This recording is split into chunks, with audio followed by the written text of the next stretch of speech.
Hello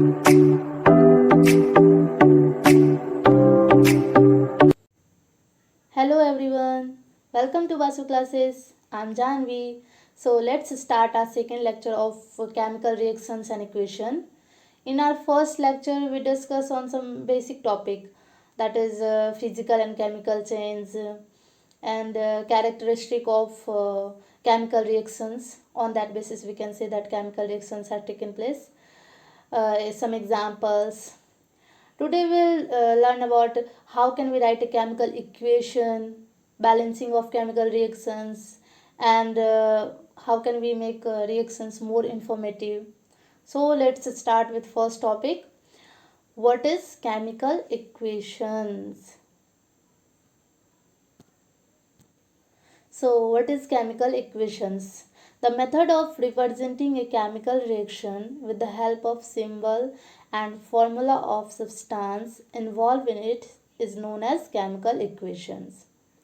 means reaction में participate करने वाले जो रिएक्टेंट और प्रोडक्ट है, मीन्स रिएक्शन में पार्टिसिपेट करने वाले जो रिएक्टेंट है और रिएक्शन के बाद जो प्रोडक्ट बनता है उनको सिंबल और फॉर्मूला के थ्रू रिप्रेजेंट करना, सिंबल और फॉर्मूला के थ्रू रिप्रेजेंट करना ही केमिकल इक्वेशन कहलाता है. ठीक है, तो अगर कोई एलिमेंट होगा तो उसके लिए सिंबल यूज़ करेंगे, अगर कंपाउंड होगा तो उसके लिए फॉर्मूला यूज़ करेंगे.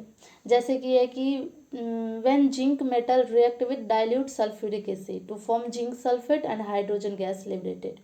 तो जब zinc metal dilute sulphuric acid के साथ रिएक्ट करता है तो क्या बनता है, जिंक सल्फेट बनता है, उसके साथ हाइड्रोजन गैस लिबरेट होता है. तो अब इसे इक्वेशन में कैसे लिखेंगे देखते हैं. तो इसे इक्वेशन में लिखेंगे ऐसे, जिंक, अगर वर्ड इक्वेशन में लिखना होगा तो जिंक प्लस सल्फ्यूरिक एसिड और बनता है क्या, zinc sulphate plus hydrogen gas उसके साथ रिलीज हो रहा है. ठीक है, अब क्या है कि हमें जिंक का जो जिंक एलिमेंट है इसका हमें सिंबल पता है, क्या होता है, Zn. सल्फ्यूरिक एसिड क्या है, कंपाउंड है, तो कंपाउंड हो तो इसका फॉर्मूला क्या होता है, H2SO4, ये भी हमें पता है. जिंक सल्फेट का फॉर्मूला क्या होता है, ZnSO4, ये भी हमें पता है. और हाइड्रोजन का क्या फॉर्मूला होता है, H2. ठीक है, तो अब हमारे लिए केमिकल रिएक्शन लिखना, केमिकल इक्वेशन लिखना आसान हो जाएगा. हम इसे केमिकल इक्वेशन के फॉर्म में लिखेंगे तो ये लिखें Zn प्लस H2SO4 और क्या बन रहा है, ZnSO4 plus H2 gas liberate हो रहा है. एक और एग्जांपल देख लेते हैं. जब सोडियम वाटर के साथ रिएक्ट करता है तो सोडियम हाइड्रोक्साइड बनाता है और उसके साथ साथ हाइड्रोजन गैस रिलीज होता है. ठीक है, तो उसके लिए वर्ड इक्वेशन कैसे लिखेंगे, सोडियम प्लस वाटर है ना, और क्या बन रहा है, सोडियम हाइड्रोक्साइड और उसके साथ हाइड्रोजन गैस रिलीज हो रहा है. वर्ड इक्वेशन में लिखेंगे तो ऐसे लिखेंगे. अब हमें फिर से सोडियम जो है वो सोडियम का हमें सिंबल पता है, Na होता है. वाटर के लिए क्या होता है, फॉर्मूला H2O होता है ना. सोडियम हाइड्रोक्साइड के लिए हमें पता है NaOH होता है. और हाइड्रोजन गैस के लिए तो पहले भी देख चुके हैं, H2 होता है. तो अब फिर से हमारे लिए केमिकल रिएक्शन, केमिकल इक्वेशन लिखना आसान हो जाएगा. यहाँ हमने बैलेंस कर दिया इसको पहले ही, क्योंकि ये अनबैलेंस था. तो आगे हम बैलेंसिंग के बारे में देखेंगे तो हमें समझ में आ जाएगा कि यहाँ मैंने आगे में 2 लगा दिया, यहाँ 2 लगा दिया, यहाँ पे 2 लगाया. तो इसको, इसके जो एटम है उसको बैलेंस करने के लिए, दोनों तरफ के एटम को बैलेंस करने के लिए, जो हम आगे देखेंगे. अब क्वेश्चन आता है कि क्यों जरूरी है केमिकल इक्वेशंस को लिखना, है ना. तो हमने देखा कि जैसे यहाँ पे सोडियम वाटर रिएक्ट कर रहा है तो सोडियम हाइड्रोक्साइड बन रहा है, हाइड्रोजन गैस लिबरेट हो रहा है. इतना बड़ा सेंटेंस, ये कितना बड़ा सेंटेंस हो जाएगा, ऊपर से टाइम टेकिंग भी है. तो टाइम को सेव करने के लिए और सेंटेंस को शॉर्ट करने के लिए हम लिखते हैं क्या, केमिकल इक्वेशंस. हम लिखते हैं केमिकल इक्वेशन. तो जैसे इस एग्जांपल में दिख रहा है कि जब सोडियम और वाटर रिएक्ट करते हैं आपस में तो सोडियम हाइड्रोक्साइड बनता है और हाइड्रोजन गैस रिलीज होता है. तो इसमें सोडियम और जो वाटर है ये दोनों क्या है, रिएक्टेंट है ना. और जो बन रहा है सोडियम हाइड्रोक्साइड, ये क्या है, ये प्रोडक्ट है. तो अब नेक्स्ट पॉइंट देखते हैं कि कुछ इंपॉर्टेंट पॉइंट होते हैं केमिकल इक्वेशन को लिखने के लिए. जैसे हमने देखा था कि जो सोडियम और वाटर था, है ना, तो उसके बाद जो प्रोडक्ट बन रहा था सोडियम हाइड्रोक्साइड, दोनों सेपरेट होते हैं एक एरो साइन के थ्रू। यहाँ पे ये दिख रहा है एरो साइन, इसके थ्रू क्या होता है, सेपरेट होते हैं दोनों। तो एरो साइन के जो लेफ्ट साइड में रिएक्टेंट को लिखा जाता है, उसके बीच में प्लस साइन डाल के, अगर दो रिएक्टेंट है, दो से ज़्यादा रिएक्टेंट है तो उसके बीच में प्लस साइन होगा। और एरो साइन के राइट साइड में लिखा जाता है प्रोडक्ट को, है ना, विद प्लस साइन, है ना। तो अब क्या है, ये एरो साइन क्या है, एरो साइन जो है दिखाता है कि रिएक्शन जो है किस डायरेक्शन में हुआ है, ये इंडिकेट करता है डायरेक्शन ऑफ रिएक्शन को। Now balance and unbalanced chemical reaction. तो हमें कैसे पता चलेगा कि कोई भी जो इक्वेशन लिखा है हमने, जो रिएक्शन हुआ है वो बैलेंस है या नहीं, how can we know equation is balanced. So a balanced chemical equation has an equal number of atom of different element in both reactant and product side. जो बैलेंस केमिकल इक्वेशन होता है उसमें क्या होता है, तो दोनों साइड, रिएक्टेंट साइड और प्रोडक्ट साइड के जो डिफरेंट टाइप ऑफ एलिमेंट है उनका नंबर ऑफ एटम बराबर होता है। ठीक है, अगर नंबर ऑफ एटम बराबर है तो ये क्या होगा, बैलेंस होगा, अदरवाइज वो क्या हो जाएगा, अनबैलेंस्ड इक्वेशन हो जाएगा। तो जैसे यहाँ एग्जांपल देख रहे हैं हम कि सोडियम हाइड्रोक्साइड जब हाइड्रोक्लोरिक एसिड के साथ रिएक्ट करता है, रिएक्शन करता है, तो जो सोडियम क्लोराइड बनता है और वाटर बनता है। ठीक है, तो ये जो है इसमें देखना है कि जैसे सोडियम, तो सोडियम जो एक एलिमेंट है सोडियम, सोडियम कितना है, तो सोडियम दोनों में रिएक्टेंट है उसमें भी एक है और प्रोडक्ट में भी एक है। ऑक्सीजन रिएक्टेंट में भी एक है, प्रोडक्ट में भी एक है। हाइड्रोजन रिएक्टेंट में भी दो है और प्रोडक्ट में भी दो है। क्लोरीन रिएक्टेंट में भी एक है और प्रोडक्ट में भी एक है। तो इससे देखने से पता चलता है कि ये जो है रिएक्शन, ये जो रिएक्शन है सोडियम हाइड्रोक्साइड और हाइड्रोक्लोरिक एसिड का, ये बैलेंस है। तो हमने देखा क्या कि जो बैलेंस केमिकल इक्वेशन होगा उसमें नंबर ऑफ एटम दोनों ही तरफ के, रिएक्टेंट और प्रोडक्ट साइड के जो एलिमेंट है उनके नंबर ऑफ एटम इक्वल होने चाहिए, क्योंकि लॉ ऑफ कंजर्वेशन क्या कहता है कि मास can neither be created nor be destroy, ना तो उसको क्रिएट किया जा सकता है ना ही डिस्ट्रॉय किया जा सकता है। ठीक है, तो दोनों तरफ का जब एटम क्या होगा, इक्वल होगा, दोनों तरफ के मास बराबर होंगे, तभी जाकर के हम कहेंगे कि वो इक्वेशन बैलेंस है। अब देखते हैं कि अनबैलेंस इक्वेशन क्या है, अनबैलेंस केमिकल रिएक्शन किसको कहेंगे। ठीक है, तो unbalance chemical equation has unequal number of atom in reactant and product side. ठीक है, जो अनबैलेंस केमिकल इक्वेशन होगा उसमें दोनों ही तरफ के जो एलिमेंट है उनके नंबर ऑफ एटम बराबर नहीं होंगे, उनका मास इक्वल नहीं होगा। तो जैसे हमने यहाँ एक एग्जाम्पल देख रहे हैं कि हाइड्रोजन और ऑक्सीजन जब आपस में रिएक्ट करते हैं तो क्या बनता है, वाटर बनता है। ठीक है, तो हाइड्रोजन और ऑक्सीजन में जब आपस में रिएक्ट करते हैं तो वाटर बनता है। अब हम देखते हैं कि क्या ये बैलेंस है, तो रिएक्टेंट साइड देखते हैं। रिएक्टेंट साइड क्या है, तो हाइड्रोजन 2 है और ऑक्सीजन भी 2 है। लेकिन जब हम प्रोडक्ट साइड देखते हैं तो हाइड्रोजन तो 2 है, हाइड्रोजन का जो एटम है वो तो 2 है, लेकिन ऑक्सीजन का एक ही एटम प्रेजेंट है, इसका मतलब ये अनबैलेंस हो गया।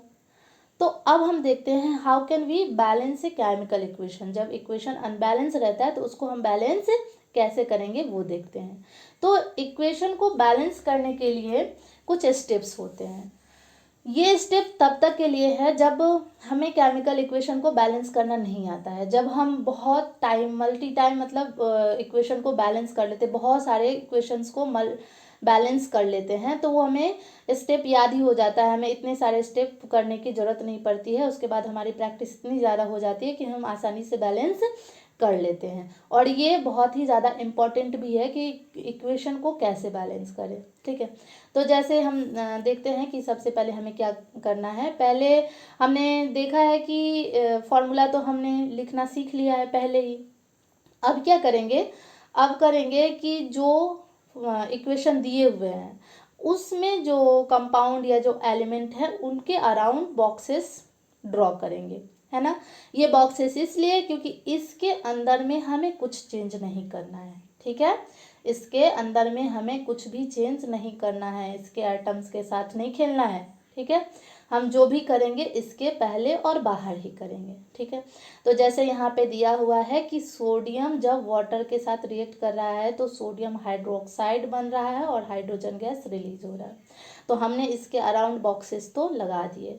अब हम देखते हैं कि सेकेंड स्टेप में कि इस रिएक्टेंट साइड और प्रोडक्ट साइड के जो एलिमेंट में जो नंबर ऑफ एटम है उनको क्या करते हैं, पहले काउंट कर लेते हैं, ठीक है। तो सोडियम पहले रिएक्टेंट साइड में देखते हैं, सोडियम कितना है, 1 है। सोडियम का जो एटम है वो 1 है और हाइड्रोजन के 2 है और ऑक्सीजन के 1 है, ठीक है। अब प्रोडक्ट साइड देखते हैं, सोडियम तो 1 ही है दोनों तरफ, चलो ये बैलेंस है। हाइड्रोजन क्या है, प्रोडक्ट साइड में 3 है, एक ज़्यादा ही हो गया, यानी कि ये तो बैलेंस नहीं है, ये अनबैलेंस है। ऑक्सीजन दोनों तरफ 1 ही 1 है, ठीक है, तो ये भी बैलेंस है। तो हम क्या देखते हैं कि इसमें हमारा एक एलिमेंट है वो अनबैलेंस है, वो है हाइड्रोजन। तो अब हम क्या करेंगे कि जो एलिमेंट हमारा जिस भी कंपाउंड में प्रेजेंट है और जो अनबैलेंस है उसको लेकर के हम बैलेंसिंग स्टार्ट करेंगे, ठीक है। तो बैलेंसिंग स्टार्ट करते हैं। तो हमें पता है number of hydrogen product side में ज़्यादा है, इसका मतलब हमें जो रिएक्टेंट साइड में हाइड्रोजन है उसके नंबर को ज़्यादा करना पड़ेगा, ठीक है। तो यहाँ पे वाटर, इसमें हाइड्रोजन है तो हम यहाँ इसको 2 से मल्टीप्लाई कर देते हैं, ठीक है। इसको 2 से मल्टीप्लाई करेंगे तो हमारा जो है हाइड्रोजन फिर इस तरफ तो 4 हो जाएगा, ऑक्सीजन भी 2 हो जाएगा, ऑक्सीजन भी अनबैलेंस हो गया, लेकिन इधर तो 3 ही है। तो हम क्या करेंगे, सोडियम हाइड्रोक्साइड को भी 2 से मल्टीप्लाई करेंगे। इसके साथ क्या होगा, तो हमारा ऑक्सीजन भी बैलेंस हो जाएगा और हमारा हाइड्रोजन भी बैलेंस हो जाएगा, ठीक है। अब ये दोनों तो बैलेंस हो गए। अब हम देखते हैं कि अभी भी कोई एलिमेंट है जो अनबैलेंस है या इसको बैलेंस करने की वजह से कोई और दूसरा एलिमेंट जो है वो अनबैलेंस हो गया है। तो हम देखते हैं कि इस हाइड्रोजन को बैलेंस करने की वजह से, ऑक्सीजन को बैलेंस करने की वजह से और हाइड्रोजन के बैलेंस करने की वजह से हमारा सोडियम अनबैलेंस हो गया। तो अब हम क्या करेंगे, उसके अगले स्टेप में सोडियम को बैलेंस करने की कोशिश करेंगे। नेक्स्ट स्टेप में सोडियम को बैलेंस करेंगे, ठीक है। सोडियम को बैलेंस करने के बाद अब हम फाइनल वाला जो स्टेप होता है कि हम देख लेते हैं कि क्या हमारा जो दोनों तरफ के रिएक्टेंट और प्रोडक्ट साइड के जो एलिमेंट या कंपाउंड है उनके नंबर ऑफ एटम इक्वल है या नहीं है, वो अब हम चेक कर लेते हैं। तो हम क्या देखते हैं, 2 सोडियम प्रेजेंट है रिएक्टेंट साइड में और 2 प्रोडक्ट साइड में भी प्रेजेंट है। हाइड्रोजन के 4 एटम प्रेजेंट है रिएक्टेंट साइड में और 4 एटम प्रेजेंट है, 2 इधर 2 इधर, 4 एटम प्रेजेंट है प्रोडक्ट साइड में भी। ऑक्सीजन के 2 एटम प्रेजेंट है रिएक्टेंट साइड में और 2 एटम प्रोडक्ट साइड में, यानी कि हमारा ये इक्वेशन हो गया बैलेंस, ठीक है। इक्वेशन हो गया बैलेंस। अब देखते हैं कि इक्वेशन को मोर इन्फॉर्मेटिव कैसे बना सकते हैं, ठीक है। इक्वेशन को ज़्यादा इन्फॉर्मेटिव कैसे बना सकते हैं, तो उसके लिए भी कुछ स्टेप है।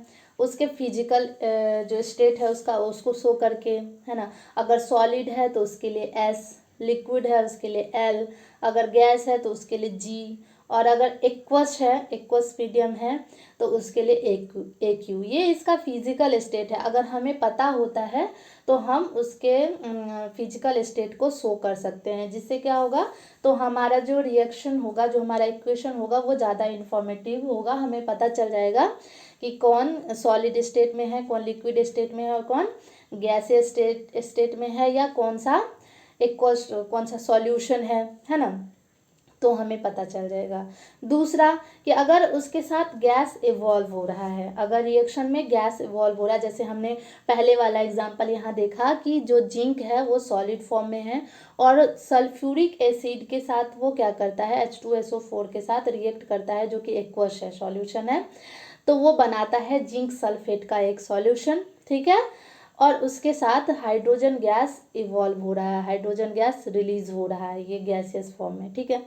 तो जब गैस इवॉल्व होता है तो उसको अपवर्ड एरोस के साइन से इंडिकेट करते हैं, ठीक है। जो गैस इवॉल्व हो रहा है उसके साइड में ये अपवर्ड एरो लगाते हैं, ये इंडिकेट करता है कि वो गैस इवॉल्व हो रहा है उस रिएक्शन में। ठीक है। सिमिलरली अगर प्रिसिपिटेट फॉर्म होता है, जैसे हमने एक एग्जांपल देखा था पहले वाले लेक्चर में भी, कि जब लेड नाइट्रेट पोटेशियम आयोडाइड के साथ रिएक्ट करता है तो हमें क्या मिलता है, लेड आयोडाइड मिलता है, जो कि येलो कलर का प्रिसिपिटेट है, येलो कलर का सॉलिड है, प्रिसिपिटेट है। तो उसके लिए हम शॉर्ट में PPT भी लिखते हैं प्रिसिपिटेट के लिए, और उसको डाउनवर्ड एरो से इंडिकेट करते हैं। ये डाउनवर्ड एरो बताता है कि ये जो है प्रिसिपिटेट है, प्रिसिपिटेट का फॉर्मेशन हुआ है। ठीक है। तो अगर गैस इवॉल्व हो रहा है तो उसके लिए अपवर्ड एरो से इंडिकेट करेंगे, और अगर प्रिसिपिटेट फॉर्म हो रहा है तो उसे डाउनवर्ड एरो से इंडिकेट करते हैं। कभी कभी जो रिएक्शन होता है उसके कुछ कंडीशंस हो जाते हैं, कुछ कंडीशन पे होता है, जैसे कि टेम्परेचर, प्रेशर, कैटलिस्ट, ये सब। ठीक है। तो उस सब को भी हम इंडिकेट कर सकते हैं, अगर वो हमें पता है तो जो एरो शाइन है उसके ऊपर या नीचे हम उसे इंडिकेट कर सकते हैं। I am Basu, teach you mathematics. I'm Janvi, teach you science. Learn with us math and science. If you want to join, then contact on this number.